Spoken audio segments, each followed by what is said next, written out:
ena on dokunu novie do monji le bo danu novie won su konton le do dali gbo forme ton ekoro fi ene dan kan ko biyo onna eso edag ko ada gbe ade gonu no ganji me se le lo ye bi ma no jogun eyan e mo ko dali me ko le wa kon e kon mene ankula junior famille cheleme famille cheledi mo ganji na we no chidako ero mo ya ko do fofu chele pan do fi ka ko ton bio dondo ka ko bio afo ganji afo kabu ji ko ken si dalema eno gbagbe ri abi ji na ko ken pon we ni ade gonu oho aro da mi yo Asaida mi ko abo me oh ni ade gonu inde so gba ju ho ejiro mi lo da ye no gbe din o de wa nje ejiro mi lo dara ji ko ka do ko din ne ho mi do kunu mi de subo e ho mi do mi na le do fa ho tovi tosi todo mi tolemi mi kudo me pompo ya yipa era cheni mi tali bo fo bokona ganga mi tono po ejenwe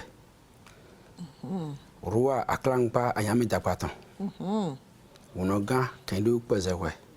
bokona ganga tre fo do gbeni mi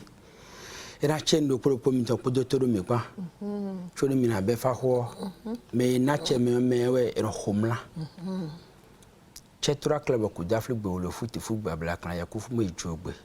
nhom la touch bo ko na fodo jon clip asedo aklanpa do babari bane aponone jon ko de ja trane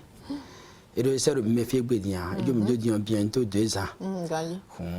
to gbe ni se do lo to me do abie namio eni kan mi ka ni ma ko ni gbe gan se nto ame gbe bi gan ka ba mo ba do gbe dagbe ni inu ta cheji Jeffin de peda che to kon no bi ochiche oh fasin apaji mi do khura isomo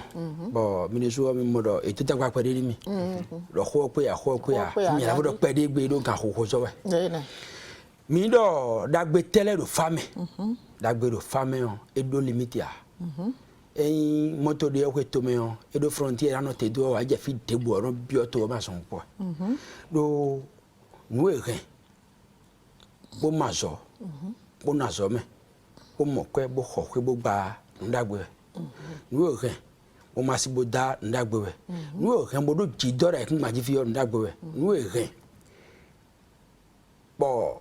ne me ando di kento do e kan do fidea e kan yawe ke ka bo kwedewu bon we ne wa panzon bon we ne we kun le garo esi ndagbe ne we khade ne le yo e kan fa e no do de jida le biji e ka de kame alo paje kan fa do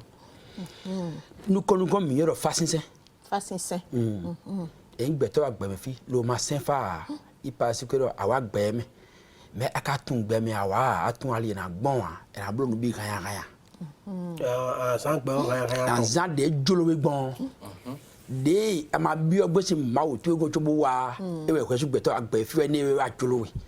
de ma ka mo nu na kondi we wa de jolo we asi ya no igbata bro leko etun fa e no blo mo ni me do nana khle atomoda li ne ji kwetu asa levo mi me gbe to agbe din le yo e gbe to agbe fi din aduna dasi support adu fa do nu asi do ponada ni aka ifa kan bo be da po gege e je na wa wo do en ali tu ya ba ka mle atun ko du ton ne e gbe to din aduna dasi do ko gbere agbe de buji adasi we ama ka ifa kan bo yevo lo jade asido pa na da fi we na ji no mo me anda no mo bo anda asido kwa do mo po gege nwezon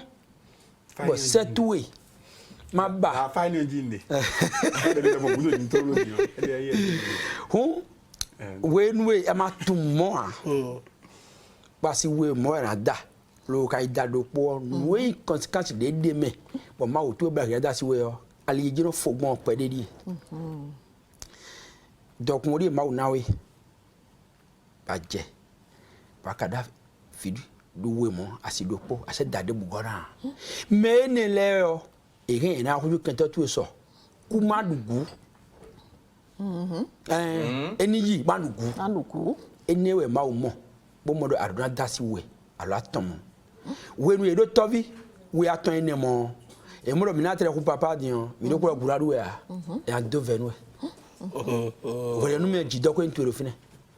amonya ko jeme ya ko le na do ko do clean le pompo mo na mo do mo jeme na we wedie edwa gbadmo to me yi we no jolowe setu kai to me alo ai to me on da dojia alo ai to me on nu ya sobo abio gbotmo wa wendo me zo do na wa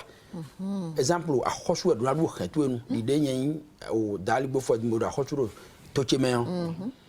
bon nga ko do fa ntun fa bon de yen jotro lo bo to che na ni kura zo me wo even yen we do e do ni ya zo me on to ra do bezo che kun gran mo mi o de ko to na kan kule do yen wuso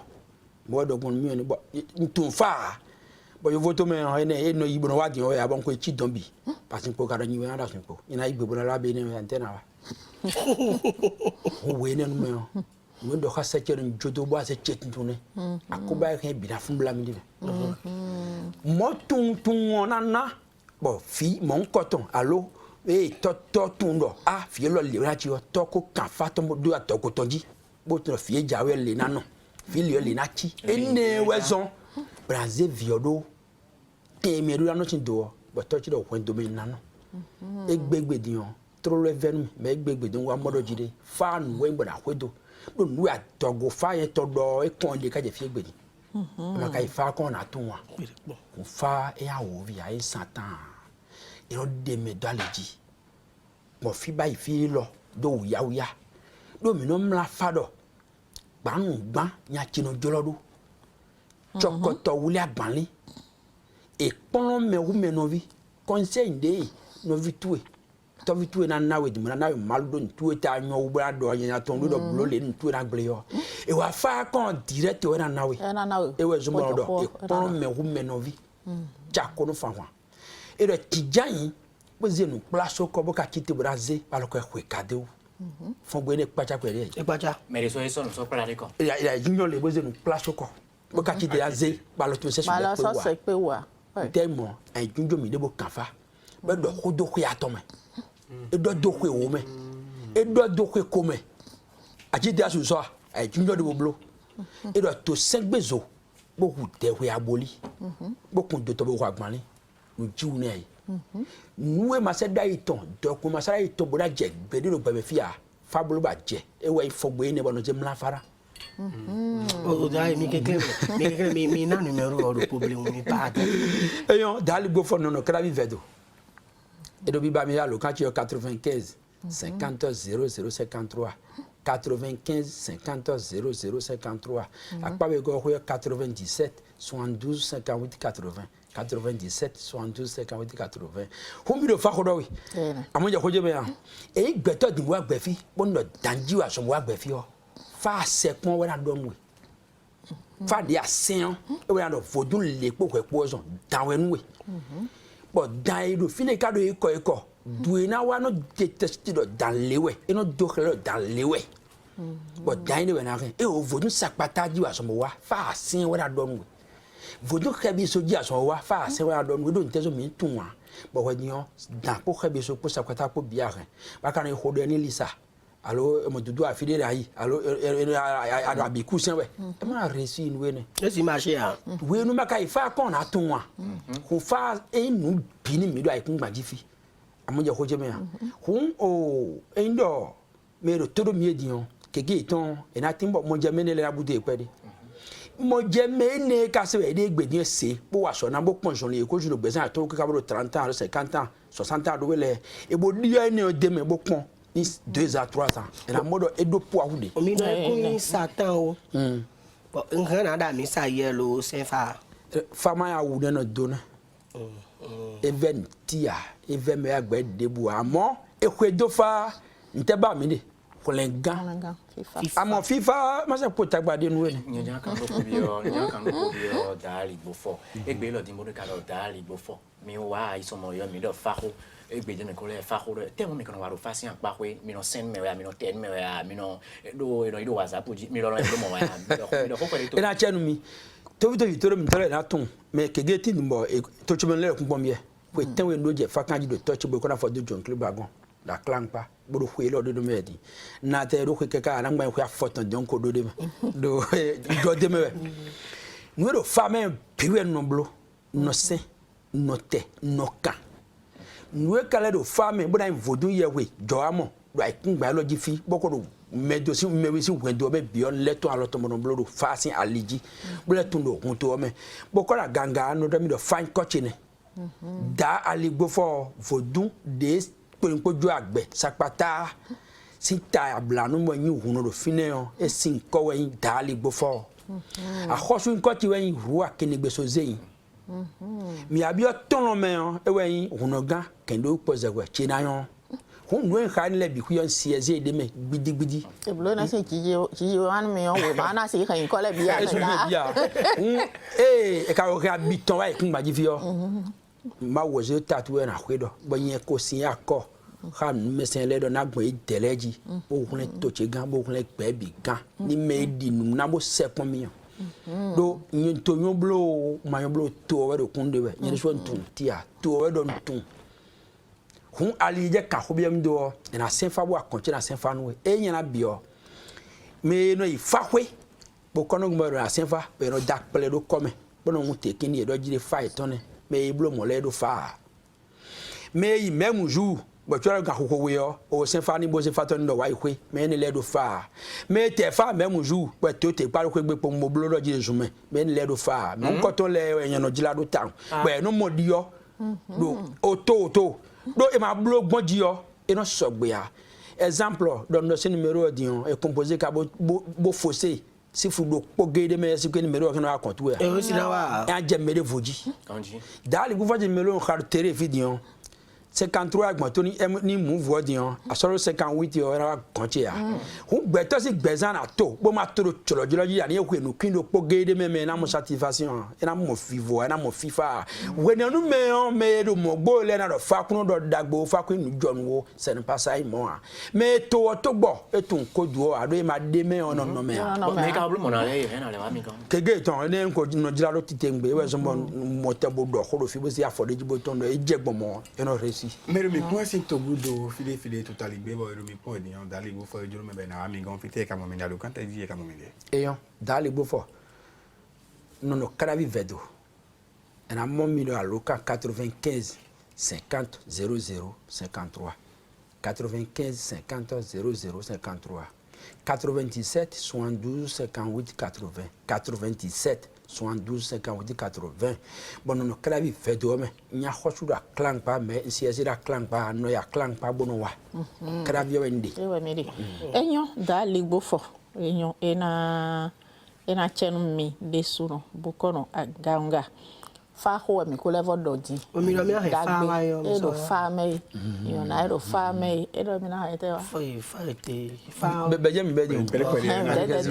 le do ko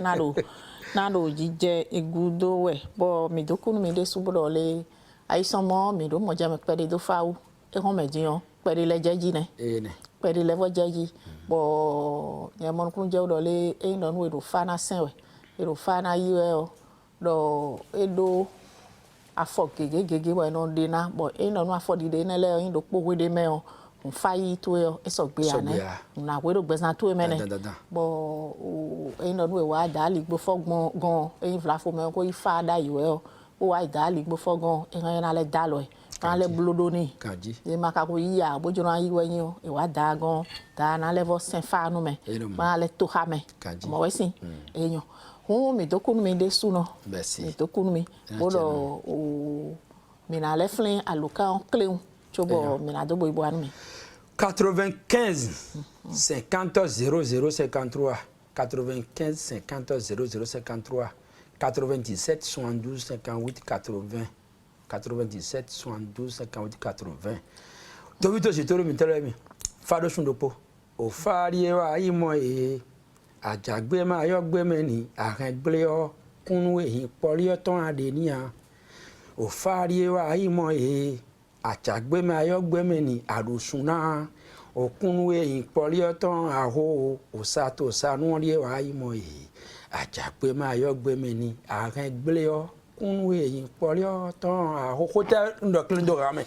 e do fa hwen ni suni fa mi me bo kon le de so mi ni blogbon de ajalon do gbonji e ma ponlokun e ma blo e ba ke gba o merci eyan e na chenu da de so no wore fo no mi na le wa ji do o eyan se o le eyan se ti tengbe ton bo ayi meton ena awuzumu la jenu ongege eji do fasin aleho mi dokunu mi de suboro wore fo no subo mi na le wa mi konfibo mi na le kendo o fasin ho merci bonu no kon yiyo eni o meton azo e me won le gansin azo e mi ro wiwa we yo dagbe yo eni tinu o me de suno mi na yi nu kon yi mi ton nu ro jije do to me we yo eni o sin gan e we ho.